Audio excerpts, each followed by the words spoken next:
Important lesson 11। আজকে আলোচনা করব নাম্বার অর্থ বচন। সংখ্যাবাচক শব্দকে নাম্বার বা বচন বলে। নাম্বার দুই প্রকার, যথা সিঙ্গুলার নাম্বার এক বচন, প্লুরাল নাম্বার বহু বচন। এখন ডেফিনিশন।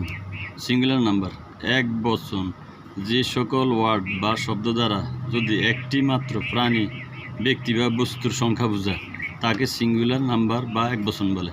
যেমন বুক, কাউ, আই, ইউ, মি ইত্যাদি।